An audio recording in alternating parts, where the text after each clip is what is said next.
pengeluaran Anda jalan terus, budget pengeluaran ke sana sini untuk memutarkan, untuk mencari cicilan dan sebagainya, menutupi utang dan sebagainya. Nah, di kondisi seperti ini sangat berbahaya. Kenapa?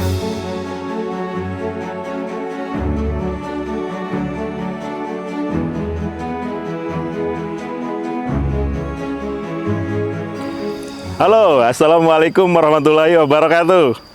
Alhamdulillah, ketemu lagi dengan saya Suhoki. Nah, saya langsung aja ya. Belakangan ini banyak sekali masuk pertanyaan kepada kami di MMC, MTR Milliarder Club, dari banyak pengusaha di luar sana. Mereka bertanya begini, Pak Hoki, bagaimana sih kami para pengusaha menjaga cash flow kami, cash flow bisnis kami agar bisa tetap survive di tengah-tengah zaman yang saat ini yang penuh dengan ketidakpastian. Nah, kesempatan kali ini saya ingin langsung aja membahas cash flow untuk Anda. Semoga bermanfaat ya. Baik.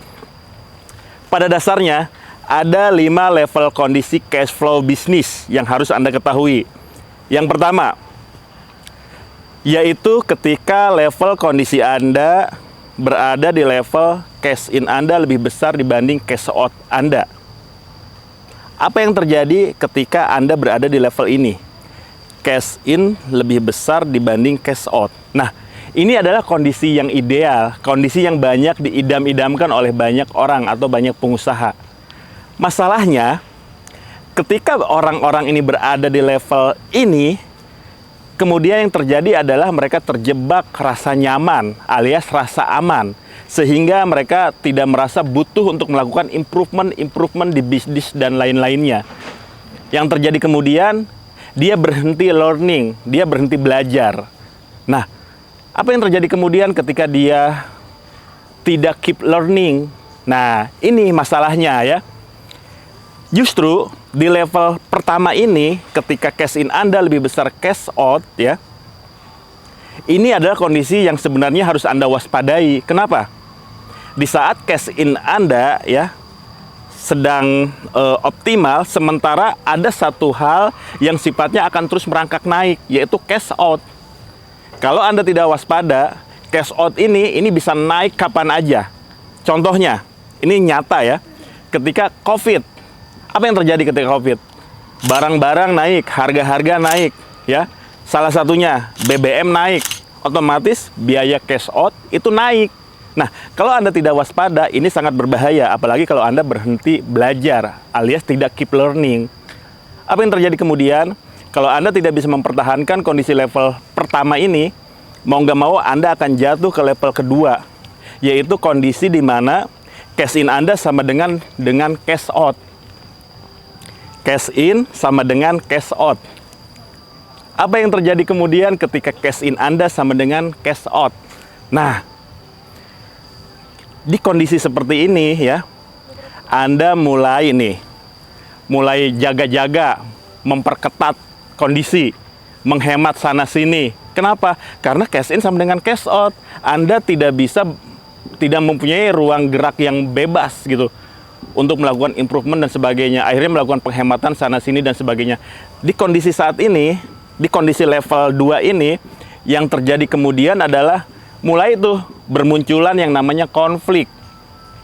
Konflik bisnis, konflik rumah tangga. Misal ya contohnya, ketika sebelumnya Anda terbiasa memberikan budget bulanan kepada istri Anda, misalkan 60 juta per bulan, tapi ketika cash in Anda sama dengan cash out, ini misalkan gini, Mama udah papa kasih nih tiap bulan budget 60 juta, tapi kenapa Mama masih ngomel-ngomel aja nggak cukup?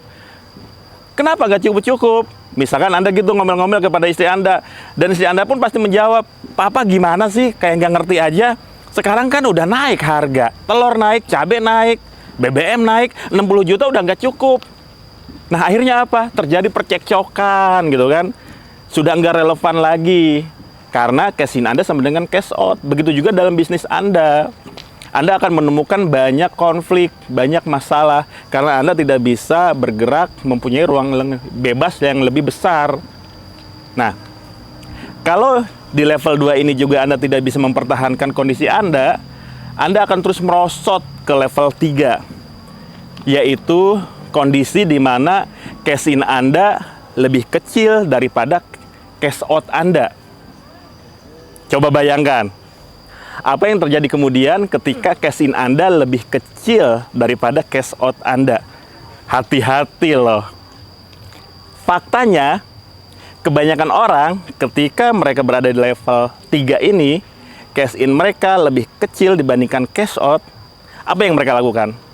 Mau nggak mau mereka nggak punya pilihan lain selain makan tabungan. Bener nggak? Makan tabungan atau makanin modal. Itu pun kalau tabungannya ada, kalau modalnya ada. Coba kalau nggak ada, gimana coba? Bener nggak? Setuju nggak? Nah, kalaupun misalkan tabungan ada, kalaupun misalkan tabungan Anda itu masih ada, kemudian Anda makan tabungan tiap hari untuk bertahan ya, tiap bulan. Pertanyaannya, Anda bisa bertahan berapa lama? Pasti Anda akan bertemu pada satu titik, Anda akan kehabisan tabungan Anda, betul nggak? Nah, selain makan tabungan, biasanya nih yang dilakukan oleh banyak orang adalah Anda jual aset. Betul nggak?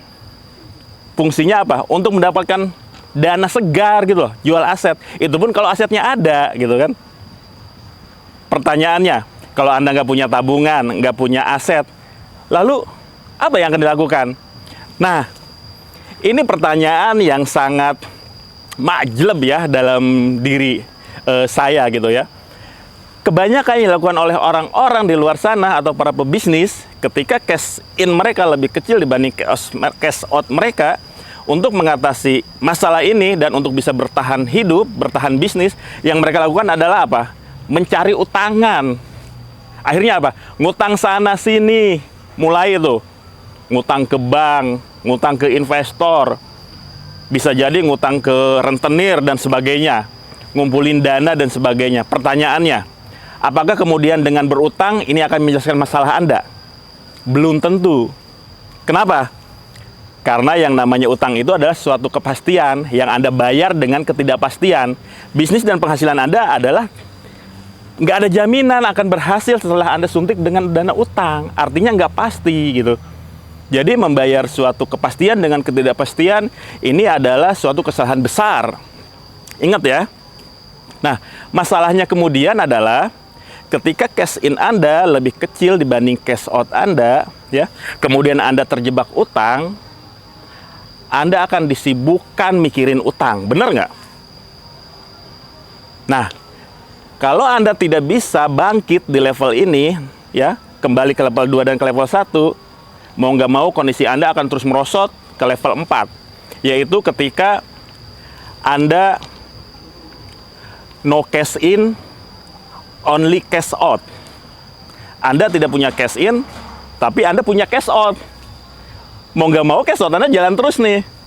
Pengeluaran Anda jalan terus. Budget pengeluaran ke sana sini untuk memutarkan, untuk mencari cicilan dan sebagainya, menutupi utang dan sebagainya. Nah, di kondisi seperti ini sangat berbahaya. Kenapa? Karena Anda akan disibukkan mikirin cicilan utang ke sana sini. Anda akan dikejar-kejar debt collector, ya. Akhirnya apa? Di level ini Anda akan kesulitan untuk bangkit, untuk mikirin bisnis. Jangankan bisa fokus membangun bisnis, pikiran Anda aja udah habis terposir untuk mikirin utang. Ini masalahnya. No cash in, only cash out. Berbahaya. Kalau kondisi ini dibiarkan terus-menerus, ya, ini akan terjadi yang namanya kehilangan kepercayaan, kehilangan tanggung jawab.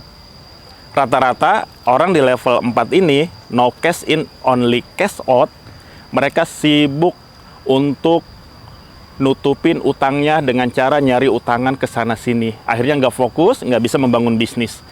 Kalau Anda nggak bisa mempertahankan dan memperbaiki ini ke level yang lebih tinggi lagi, Anda akan terus merosot ke level paling mengkhawatirkan, yaitu level 5, no cash in, no cash out, alias game over.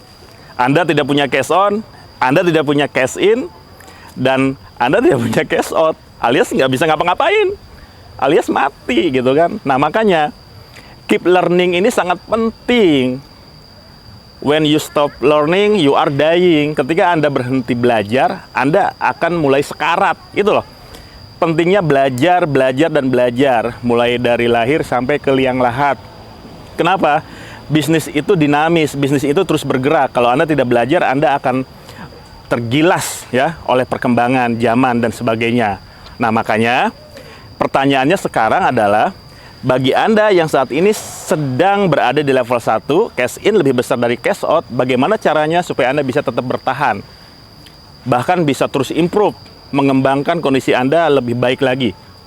Nah, bagi Anda yang sekarang berada di level 2, 3, 4, sampai 5, bagaimana caranya nih Anda bisa memperbaiki bisnis Anda dan hidup Anda supaya Anda bisa memperbaikinya kembali ke level 1. Nah, saran saya, Anda bisa dapatkan ilmunya secara 100%, secara menyeluruh itu di program TTFM, The Total Financial Makeover. Kalau Anda berkomitmen ingin memperbaiki bisnis Anda dan mempertahankan bisnis Anda menjadi lebih baik, saran saya ikuti ya TTFM, The Total Financial Makeover. Pastikan Anda dan keluarga Anda, termasuk tim Anda, terdaftar di program TTFM, The Total Financial Makeover. Insya Allah akan diadakan akhir bulan September, selama kurang lebih 3 atau 4 hari. Mudah-mudahan Anda bisa mengikuti TTFM, sehingga Anda bisa mengantisipasi dari sekarang nih, kemungkinan-kemungkinan apa yang bisa terjadi dan melanda bisnis Anda saat ini dan ke depannya. Begitu juga dengan penyelesaian utang Anda. Saya tunggu komitmennya. Insya Allah nanti kita ketemu di TTFM. Assalamualaikum warahmatullahi wabarakatuh.